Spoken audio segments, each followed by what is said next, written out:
Convido você a fechar seus olhos para falarmos com Deus.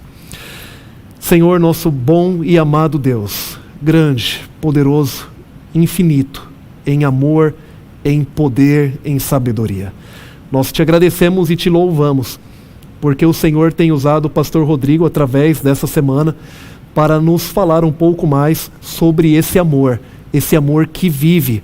Queremos pedir nessa noite que mais uma vez o Senhor o abençoe. Amém. E através da vida do pastor Rodrigo, todos nós sejamos abençoados através da sua palavra. Amém. Toma-nos em tuas mãos, nos colocamos nesse momento, mais uma vez na sua presença, e fazemos isso humildemente, no doce nome de Jesus.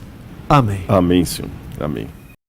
Um dos personagens que mais me encantam na Bíblia, apesar de ter apenas 2 ou 3 versículos que o mencionam, foi Enoque. Não sabemos praticamente nada dele, e até eu fico fascinado como é que alguém, do qual eu não sei praticamente nada da vida dele, me causa tanto fascínio, não apenas a mim, mas também a muitos cristãos e judeus que leem a palavra de Deus. O que há de tão especial em Enoque? Eu fico pensando como ele vivia, com quem ele conversava, como era a sua vida. Houve grandes homens e mulheres de Deus no passado, mas Enoque teve um detalhe especial. E eu vou convidar você para ler sobre isso agora comigo. Gênesis capítulo 5, versículo 22. Quando vai falar da vida de Enoque, diz assim na Bíblia: Enoque andou com Deus.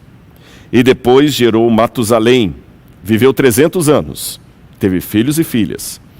Todos os dias de Enoque foram 365 anos.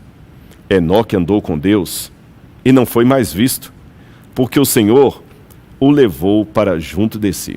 Uma vez eu vi uma explicação sobre esse texto tão singela que mexeu com o meu coração. Ela foi dada por uma professora durante um culto numa igreja do interior, uma igreja bem simples na qual eu preguei, e naquele momento infantil que antecede ao sermão, ela estava explicando para as crianças esta situação de Enoque andar com Deus. E olha a explicação que ela deu. Ela perguntou assim: crianças, vocês não gostam de ir às vezes brincar na casa dos primos, na casa dos coleguinhas, quando a mamãe deixa vocês irem brincar lá? Sim, elas responderam com entusiasmo. Ela falou: pois é, Enoque ia todos os dias brincar com Deus, ele ia para a casa de Deus. E ele brincava o dia inteiro com Deus, depois ele voltava para a casa dele. Até que chegou um dia em que ele brincou tanto com Deus que Enoque não viu o tempo passar. E Deus falou assim: Enoque, já está ficando tarde, está escuro. Não vai não, dorme aqui. Não foi nenhuma explicação exegética, ela não falou nem do hebraico por detrás do texto, nem do modo verbal, mas ela explicou de uma maneira que, mesmo não valendo uma dissertação de mestrado ou uma tese doutoral, ainda assim mexeu comigo.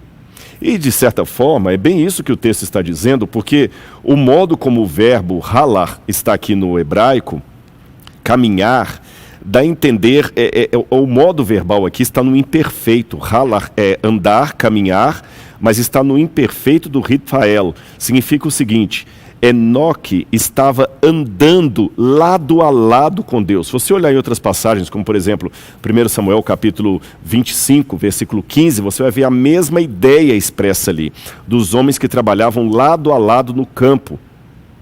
Seria mais ou menos assim para você entender. Você já viu aquelas competições de nado sincronizado, onde as nadadoras caem na piscina ali e elas começam a dançar e as pernas e braços e corpos fazem o mesmo movimento, como se fosse realmente sincronizado assim, perfeitamente sincronizado? É isto que está por detrás do texto hebraico. Enoque estava andando lado a lado com Deus, como se fosse quase que um nado sincronizado com o Altíssimo, se eu posso dizer assim. A partir daí eu fico tentando imaginar o que significaria esse andar sincronizado com Deus. Você vê que tinha que ser algo muito especial, porque ele foi o primeiro homem da história a ter o privilégio de entrar na glória e sem passar pela morte, que é um detalhe curioso. Pena que a Bíblia não dá mais informações detalhadas sobre a vida de Enoque. Eu fico imaginando talvez como é que ele seria no dia a dia dele, que provações ele teve, será que ele teve momentos também de dúvida? Pecado certamente ele tinha, porque o Novo Testamento diz que todos pecaram e carecidos estamos da glória de Deus.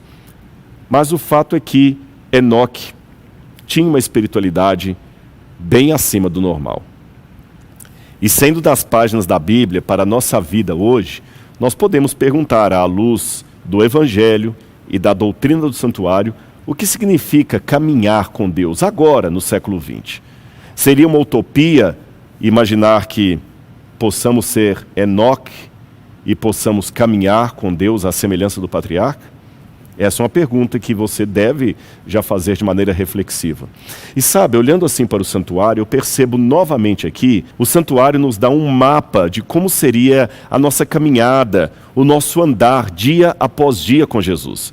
Você se lembra, quando nós mostramos aqui várias vezes a maquete, o santuário pode ser dividido em 3 partes, que eu vou mostrar para você a partir de agora. A primeira parte do santuário era justamente o pátio aqui, onde o animal era sacrificado e o sangue era retirado. A segunda parte seria o lugar santo, onde o sacerdote entrava diariamente para oficiar diante do Senhor. E a terceira parte, o lugar santíssimo, que era o lugar mais sagrado, representando o trono de Deus. Essas 3 partes também podem simbolizar a nossa caminhada com Cristo. De que maneira? Ora, o sacrifício acontecia aqui no pátio, e aqui também representa o momento em que Jesus morreu na cruz do Calvário.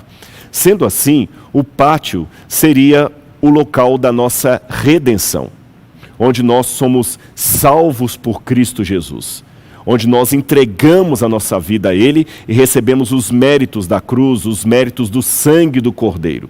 É aquele momento em que você finalmente olha para o céu com lágrimas nos olhos e diz: eu aceito a Jesus como meu Salvador pessoal. Aí você tem uma segunda fase da sua caminhada com Deus, que pode ser representada aqui pelo lugar santo. A segunda fase seria justamente a fase da santificação. Uma vez que você foi justificado, você agora precisa ser santificado. A santificação é um processo de toda uma vida. É a única faculdade que você nunca se gradua nela, pelo menos aqui nessa terra. Você, enquanto viver, estará em processo de santificação. A justificação você teve quando aceitou a Jesus como seu Salvador pessoal.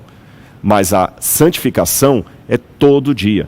E santificação aqui não é aquela ideia medieval católica de algumas pessoas especiais que são separadas para serem canonizadas, não.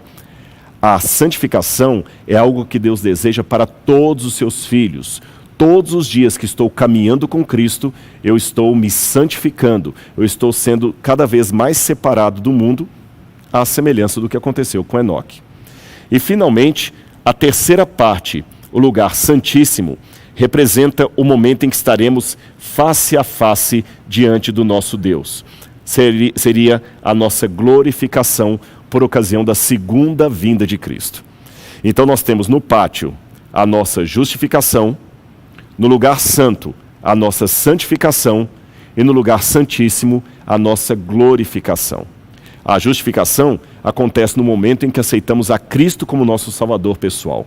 A santificação é a nossa caminhada após esta entrega a Cristo, após a nossa conversão. E a nossa glorificação será o momento em que veremos Jesus voltando nas nuvens com poder e grande glória. Aqueles dentre nós que experimentarmos a morte, seremos ressuscitados pela voz do arcanjo. E aqueles dentre nós que estiverem vivos, seremos arrebatados entre nuvens para o encontro com o Senhor nos ares e estaremos para sempre com o Senhor. E então, tornando esta teologia numa matéria mais prática, agora é a hora de você conversar com o pessoal aí na sua sala. O que significa santificação? O que significa essa parte representada ali no santuário como lugar santo? Será que eu posso perder aquela justiça que Cristo me deu? Será que eu posso cair da graça? E se isso acontecer, será que eu posso voltar? O que é a glorificação? E no dia a dia, como você pode se santificar? Será que a santificação só acontece quando eu estou realizando tarefas religiosas? Será que a santificação é apenas quando eu estou estudando a lição da escola sabatina, estudando a Bíblia, cantando um hino na igreja ou fazendo uma oração?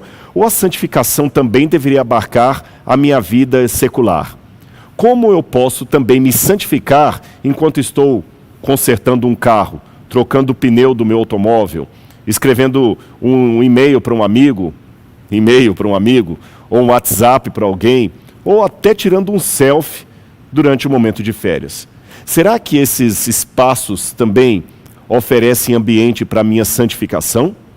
Ou a santificação apenas diz respeito à minha vida como religioso? Discuta isso com todos que estão aí na sua casa e não esqueça de, no final desse encontro, suplicar mais uma vez a presença de Deus. E que você possa passar por essas 3 fases da caminhada com Cristo: da justificação, da santificação e da glorificação.